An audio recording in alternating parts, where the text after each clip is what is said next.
Capítulo 3. Una discusión.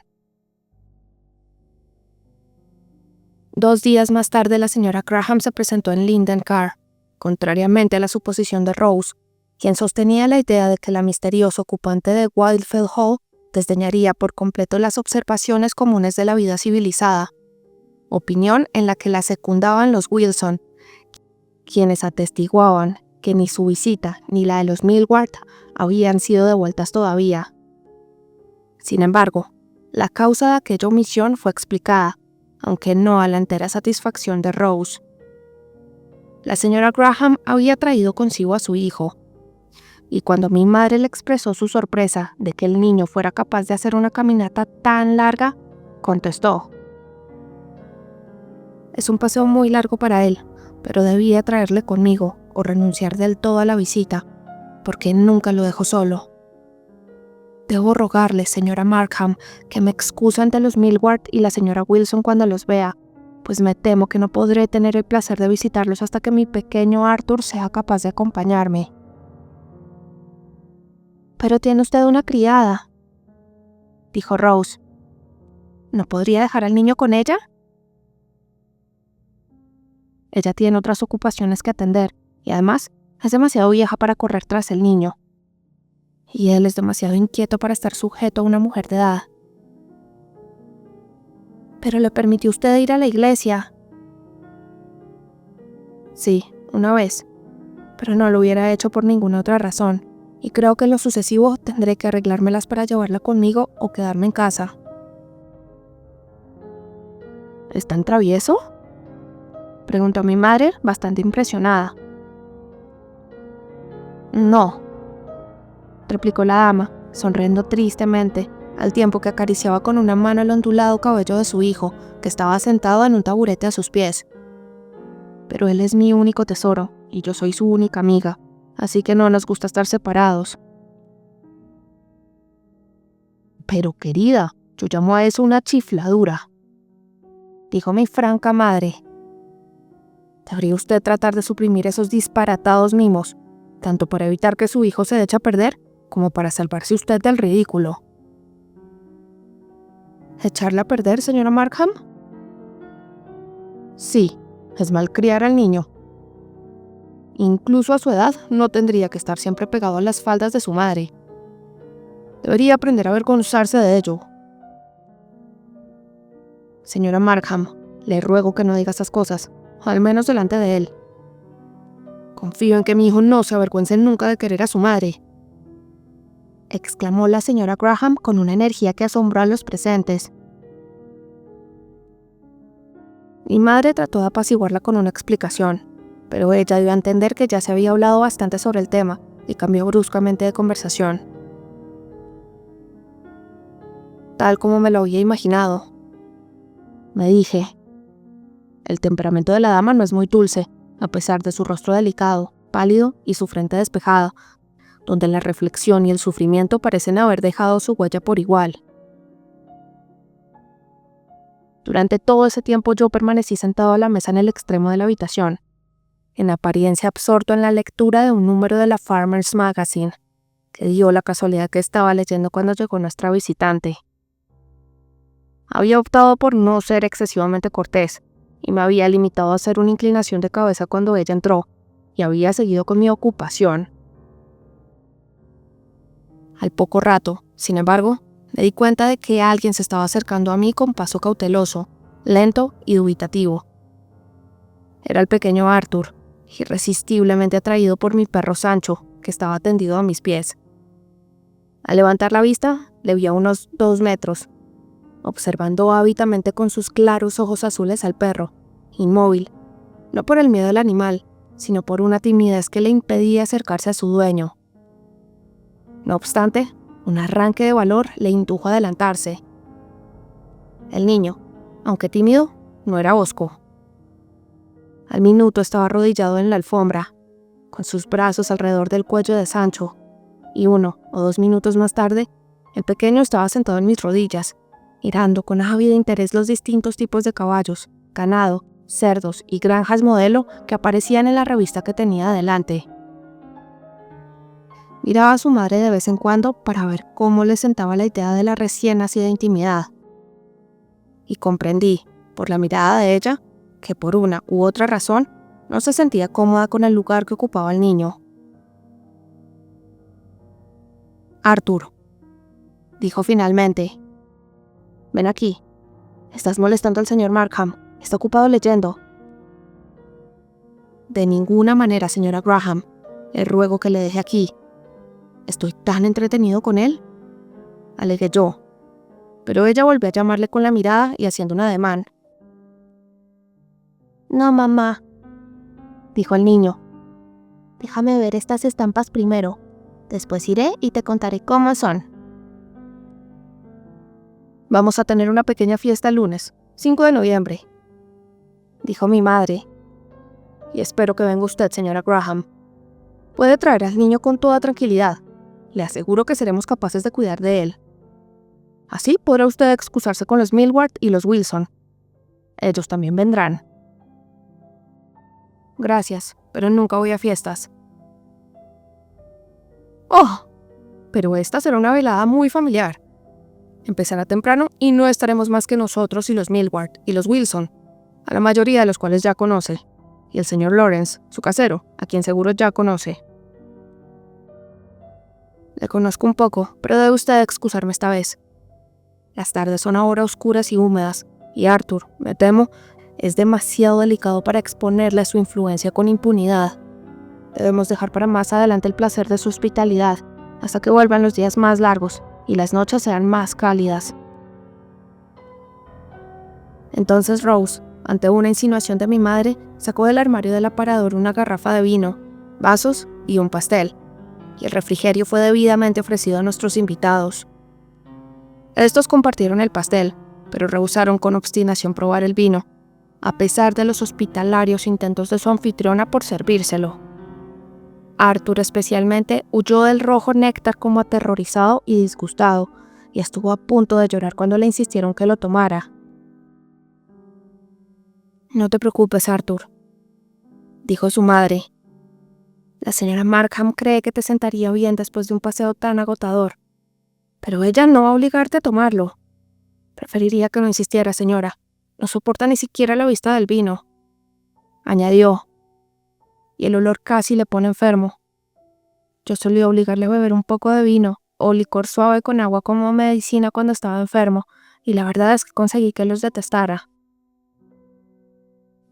Todo el mundo se rió, excepto la joven viuda y su hijo.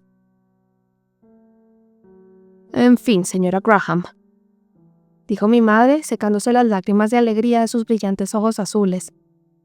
«En fin, me sorprende usted. La creía más sensata. La pobre criatura va a convertirse en un completo calzonazos, que nunca habrá tomado una copa de más. Piense únicamente en la clase de hombre que va usted a hacer de él si insiste en...». «Me parece un plan excelente», la interrumpió la señora Graham con una seriedad imperturbable. «De esa manera espero salvarle al menos de un vicio degradante. Me gustaría poder proporcionarle los alicientes para cualquier otro plan que le resulte tan poco dañino. Pero de esa forma», dije yo, «nunca le convertirá en un hombre virtuoso». «¿En qué consiste la virtud, señora Graham? ¿Es la cualidad de ser capaz y estar dispuesto a resistir la tentación? ¿O la de no tener tentaciones que resistir? Es hombre fuerte aquel que supera grandes dificultades y es capaz de logros sorprendentes, aun con grandes esfuerzos musculares y con el riesgo de la subsiguiente fatiga, o aquel que está sentado todo el día sin más ocupación trabajosa que avivar el fuego y llevarse la comida de la boca. Si quiere ver a su hijo caminar honrosamente por el mundo, no debe intentar apartarle las piedras que se encuentran en el camino, sino enseñarle a caminar con firmeza por encima de ellas, no insistiendo en llevarle la mano, sino dejándole que aprenda a ir solo. Le llevaré de la mano, señor Markham, hasta que tenga energía suficiente para ir solo. Y le apartaré tantas piedras del camino como pueda, y le enseñaré a evitar las demás, o a caminar firmemente por encima de ellas como usted dice. Porque cuando haya hecho todo lo posible por apartarle las piedras, quedarán todavía muchas para ejercitar toda la agilidad, entereza y cautela que pueda llegar a tener. Está muy bien hablar de la resistencia noble y de las pruebas de la virtud, pero por cada 50 o 500 hombres que se han rendido a la tentación, muéstreme uno que haya tenido la virtud de resistir. ¿Por qué voy a dar por seguro que mi hijo será uno entre 1000, en vez de prevenirme contra lo peor y suponer que él será como el resto de la humanidad si no procura evitarlo? Es usted muy lisonjera con todos nosotros. Observé. A ustedes no los conozco. Hablo de aquellos a los que sí conozco. Y sí veo a toda la raza humana, con algunas raras excepciones, tropezar y equivocarse a lo largo del camino de la vida, hundirse en cada trampa, romperse los huesos en cada obstáculo del camino. ¿He de renunciar a utilizar todos los medios que estén a mi alcance para asegurarle un tránsito más llano y seguro? Sí, pero la forma más segura es esforzarse por fortalecerle contra la tentación, no quitársela del camino. Haré ambas cosas, señor Markham. Dios sabe que le asaltarán bastantes tentaciones, dentro y fuera. Cuando yo haya hecho todo lo posible por presentar el vicio ante él como algo tan poco seductor como efectivamente es por propia naturaleza. Yo misma, en realidad, he tenido pocos estímulos para lo que el mundo llama vicio, pero he sufrido, sin embargo, tentaciones y pruebas de otra clase, que han requerido en muchas ocasiones más vigilancia y firmeza para hacerles frente a las que yo he sido capaz de oponerles hasta ahora. Y creo que esto es lo que reconocería la mayoría de la gente que está acostumbrada a la reflexión y deseosa de luchar contra sus perversiones naturales. Sí, dijo mi madre, entendiendo a medias el sentido de sus palabras. Pero no juzgue a un muchacho por usted misma. Mi querida señora Graham, permítame que la prevenga a tiempo contra el error. El fatal error, lo llamaría yo, de asumir la responsabilidad de la educación del niño. Porque usted sea hábil en algunas cosas y culta, no puede creerse a la altura de la tarea. No lo está usted en realidad.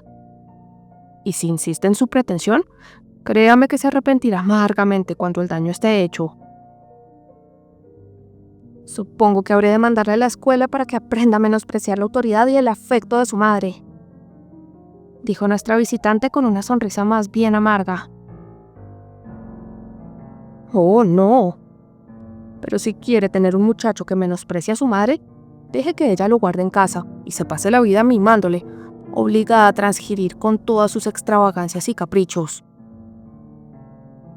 Estoy completamente de acuerdo con usted, señora Markham, pero nada está más lejos de mis principios y costumbres que comportarme de una manera tan criminal e irresponsable como la que usted dice. Bueno, pero usted le tratará como a una niña. Echará a perder su espíritu y hará de él una señorita. Estoy segura de ello, señora Graham, sean cuales fueren sus ideas. Le dirá al señor Millward que hable con usted. Él le explicará las consecuencias.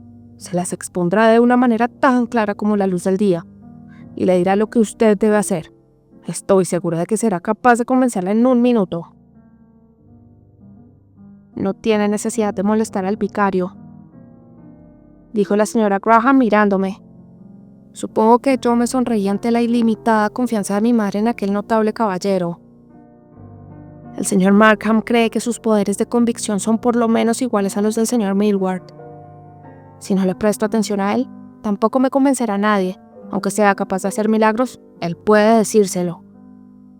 En fin, señor Markham, usted que sostiene que un muchacho no debería ser protegido del mal, sino enviado a luchar contra él, solo y sin ayuda, que no debería enseñarle a evitar las trampas de la vida, sino temerariamente precipitarle a ellas, o sobre ellas, para que busque el peligro en vez de esquivarlo y alimentar su virtud en la tentación, le importaría... Discúlpeme, señora Graham, pero va usted muy deprisa. Yo no he dicho que haya de enseñarse a un niño a precipitarse en las trampas de la vida, o incluso a buscar premeditadamente la tentación con el pretexto de ejercitar la virtud de vencerla. Yo solo digo que es mejor armar y fortalecer a su héroe que desarmar y debilitar a su adversario. Y si usted cultiva un roble joven en un invernadero, atendiéndolo solícitamente día y noche, protegiéndolo de cada soplo de viento, no puede esperar que se convierta en un árbol vigoroso, como aquel que ha crecido en el monte, expuesto a la acción de los elementos, ni siquiera protegido del golpe de la tempestad. De acuerdo, pero ¿usaría usted los mismos argumentos si se tratara de una muchacha? Por supuesto que no. No. Usted cree que debería ser tierna y delicadamente alimentada, como una planta de invernadero, enseñada a recurrir a los demás en busca de orientación y ayuda, y alejada todo lo posible del conocimiento del mal. ¿Sería usted tan amable de decirme por qué hace esta distinción? ¿Cree usted que una muchacha carece de virtud? Ciertamente no. Pero usted afirma que la virtud solo se pone al descubierto con la tentación. Y usted piensa que una mujer no debe ser expuesta en absoluto a la tentación, ni informada lo más mínimo sobre el vicio o cualquier cosa relacionada con él. Debe ser, por lo tanto, que cree usted que es tan viciosa o tan tonta que no puede resistir la tentación. Y aunque pueda ser pura e inocente siempre que se la mantenga ignorante y limitada, al carecer sin embargo de virtud real, enseñarle cómo pecar es al mismo tiempo hacer de ella una pecadora, y cuanto mayor sea su conocimiento, cuanto más amplia su libertad, más profunda será su depravación. Por el contrario, el sexo más noble posee una tendencia natural al bien, que protegida por una fortaleza superior, cuanto más se habitúa a pruebas y peligros, más se desarrolla. Que el cielo no permita que yo crea algo semejante. Interrumpí finalmente. Entonces quizá piense usted que los dos son débiles y propensos a errar, y que el más ligero error, la más mínima mancha de sombra, arruinaría a la una, mientras que el carácter del otro sería fortalecido y embellecido, y su educación convenientemente rematada con un pequeño conocimiento práctico de las cosas prohibidas. Esta experiencia, por usar una expresión trillada, será para él como la tormenta para el roble, que aunque pueda esparcir las hojas y quebrar las ramas más pequeñas, sirve en realidad para afianzar las raíces y endurecer y consolidar las fibras del árbol. Usted querría que animáramos a nuestros propios hijos a probar las cosas por su propia experiencia. Por el contrario, nuestras hijas ni siquiera deben aprovecharse de la experiencia de los demás. Pero yo querría que ambos se beneficiaran de la experiencia de los demás y de los preceptos de una autoridad más alta, que deberían conocer de antemano para rechazar el mal y elegir el bien, sin recurrir a pruebas experimentales para enseñarles el mal de la transgresión. Yo no enviaría al mundo a una pobre muchacha desarmada frente a sus enemigos e ignorante de las trampas que se tienden a su paso. Ni la vigilaría y la protegería hasta que, desprovista de respeto por sí misma y de seguridad, perdida el poder o la voluntad de cuidarse y protegerse ella misma. Y en cuanto a mi hijo, si creyera que va a crecer para convertirse en lo que usted llama un hombre de mundo, uno que sabe lo que es la vida, y jactarse de su experiencia, aunque la hubiera aprovechado de tal manera que finalmente se serenara y se convirtiera en un miembro útil y respetado de la sociedad, preferiría que muriera mañana. Lo preferiría 1000 veces. Repitió seriamente, apretando al niño contra ella y besando su frente con un cariño intenso.